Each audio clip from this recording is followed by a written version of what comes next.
Monday, September 22nd, 2 to 3 large drones forced Copenhagen Airport to halt all takeoffs and landings for nearly 4 hours. On the nights of September 24th to 25th, Aalborg's airspace closed and additional incidents rippled to Esbjerg, Sønderborg, Skrydstrup and Billund. On Friday, September 26th at around 8 p.m, police reported 1 to 2 drones inside and just outside the fence line at Karup Air Base, Denmark's largest military installation.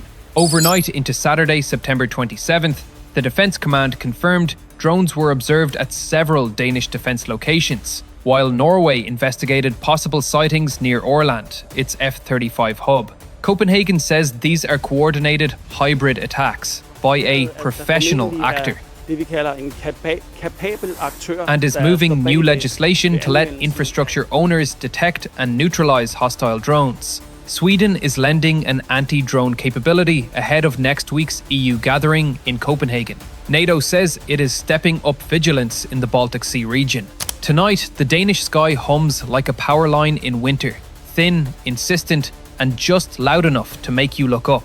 Drones have trespassed into places where Denmark keeps its backbone, airports that knit the country to the world, and military bases that watch over the North and Baltic Seas. At Karup, the nerve center for everything from helicopter operations to airspace surveillance, the message was unmistakable. We can touch your most guarded places, and we'll do it with toys that don't file flight plans. In a nation famous for functional design, this is dysfunction by design. Small airframes that push big buttons. Rewind to the opening move. Copenhagen Airport, Kastrup, went still late Monday after radar and witnesses flagged 2 or 3 large drones near the field.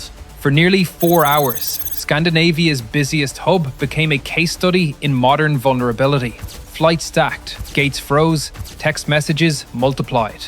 Prime Minister Mette Frederiksen didn't reach for euphemisms. She called it Denmark's most serious attack on critical infrastructure to date, adding that the purpose was to disrupt and sow unease. The phrasing matters because it sets the line between criminal mischief and national security crisis. It also signals to allies and adversaries what kind of problem this is. What followed was the Midweek probe. Wednesday night into Thursday, Aalborg's airspace shut for hours as drones were reported. Similar activity flared around other airports and the fighter base at Skrydstrup. Police said hundreds of possible sightings flooded in within a single day, some real, some noise, all costly to investigate. This is how hybrid pressure works. It forces a democracy to spend time, money and attention on a question mark hovering at 200 meters. It is war's low hum, using ambiguity as ammunition. Then came the escalation that made commanders sit forward in their chairs. Around 2000 on Friday the 26th, duty managers at Central and West Jutland Police reported 1 to 2 drones both inside and just outside the fence at Karup. If the week's earlier sorties were about reach and disruption, this was about nerve. Karup is not just any base. It is Denmark's largest defence complex and a keystone in monitoring national airspace. A drone loitering over that fence line is not just trespassing, it's studying the country's eyes and ears. And, for the record, Danish forces didn't take the drones down, not because they couldn't, but because the collateral risk near runways and urban perimeters can outweigh the benefit. The government has since said, in plain terms, that safety concerns drove that restraint.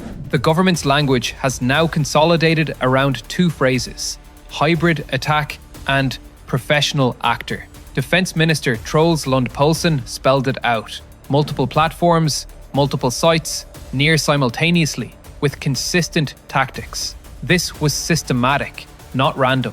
That conclusion sits alongside another. As of this moment, Denmark hasn't publicly named the actor, but it has sketched the silhouette, capable, coordinated, and very interested in Europe's seams. If you've been watching the continent's shadow war, you know the usual suspect. Moscow's embassy calls the claims absurd and a staged provocation. Danish officials, for their part, have linked the pattern to the wider drumbeat of Russian hybrid activity across Europe. Welcome to the part of the script where denial is as much a tactic as the drone itself. Let's talk about why airports and bases make such attractive canvas for this kind of harassment. First, altitude and airspace. Low, slow drones are awkward for traditional air defense systems optimized for fast movers and ballistic arcs. Second, ambiguity. A drone with a camera looks like a journalist until it doesn't. Third, bureaucracy. The legal question of who's allowed to jam or shoot on a peacetime Wednesday is a labyrinth. Each siding yanks on those threads: civil aviation authorities, police, defense, intelligence, forcing coordination under stress. If you're the operator, you're not just filming radar towers, you're measuring response times, radio discipline, and the edges of civilian-military handoffs. If you're Denmark, you're now mapping your blind spots at speed and in public.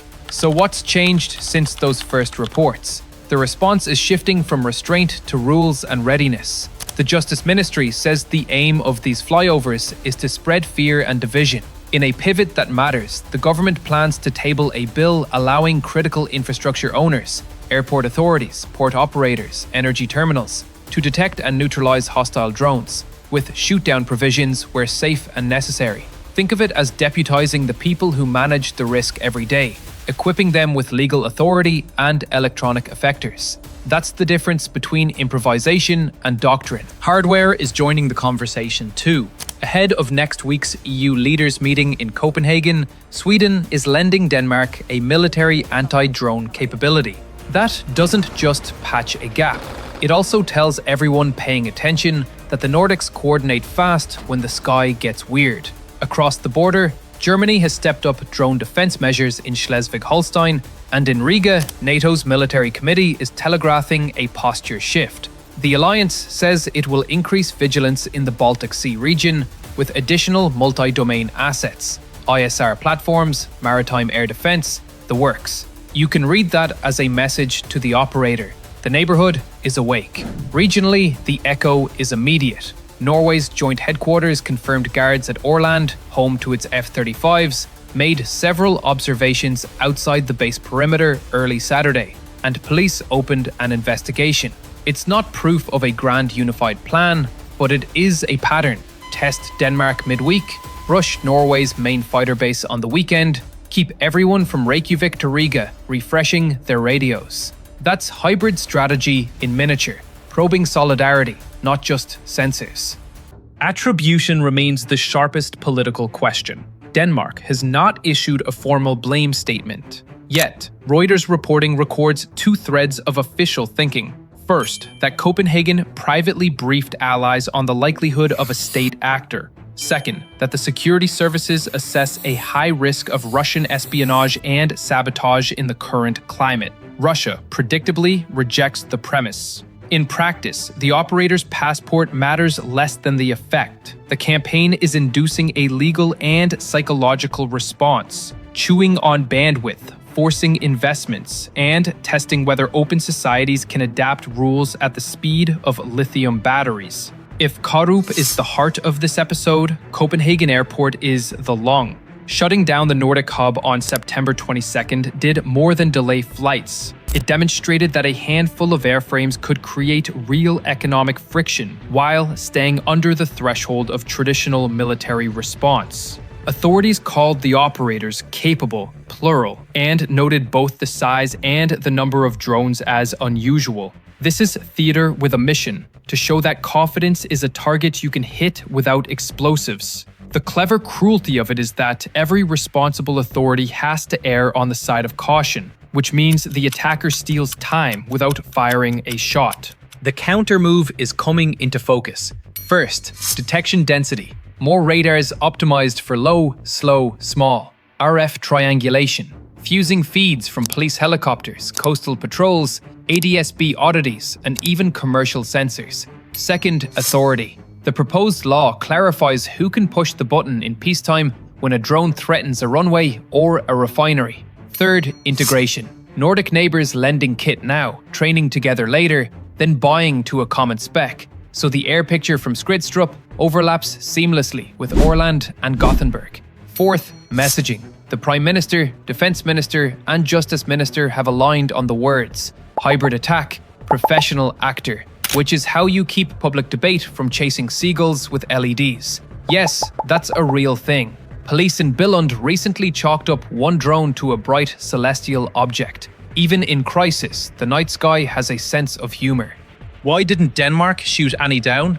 Because hitting a shoebox with a shotgun inside complex airspace is a bad way to make friends with insurers, pilots, and paramedics. Reuters notes that, as of Thursday, Danish authorities explicitly chose not to down drones for safety reasons. And because modern counter-UAS is as much about soft kill as hard kill, jamming the link, forcing a landing, spoofing GPS, lawmakers want the legal framework to match the toolbox. The measure to empower infrastructure operators to neutralize drones is therefore not bravado. It's bureaucracy catching up to physics. That sentence isn't sexy, but it's how you win slow-burn contests. Strategically, the implications run wider than a temporary ground stop at Skrydstrup.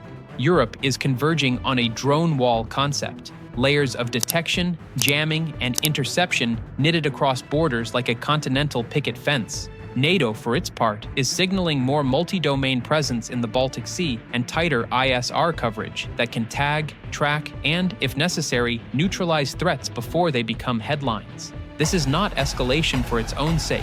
It's the practical recognition that sovereignty now extends down to the altitude of delivery drones and up to the edge of space. The old categories, airliner, fighter, missile, have new neighbors. The air rulebook is being rewritten between Monday and Monday. The guard at Karup, who watched a blinking speck drift along a fence line. The controller at Aalborg, redrawing an arrival sequence in real time. The family in Terminal 3 watching their holiday evaporate into a rebooking queue.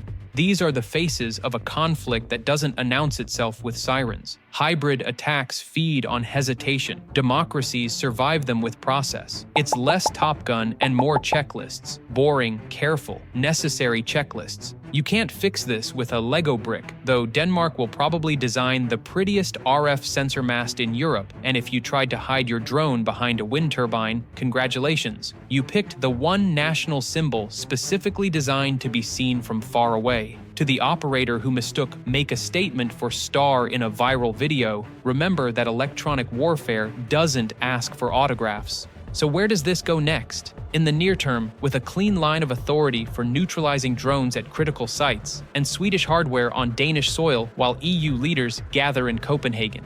In the medium term, with Denmark integrating more low-altitude sensors, hardening bases like Karup and Skrydstrup, and embedding counter-UAS drills into daily routines from apron to hangar. And in the longer arc, with NATO normalizing the idea that air sovereignty is a spectrum, not a silo. That an alliance that can shoot down a bomber must also be able to quietly land a rogue quadcopter without turning a city dark. Meanwhile, the political temperature will rise and fall with the attribution clock. If investigators move from silhouette to name tag, pressure for sharper responses, sanctions, expulsions, cyber countermeasures will follow. If the perpetrator stays in the fog, the smart bet is on more probes calibrated to exhaust patience without tripping tripwires. Either way, the answer looks the same. Close the seams between civil and military command. Legislate the ROE for peacetime skies, and make the next shining star report a footnote, not a shutdown.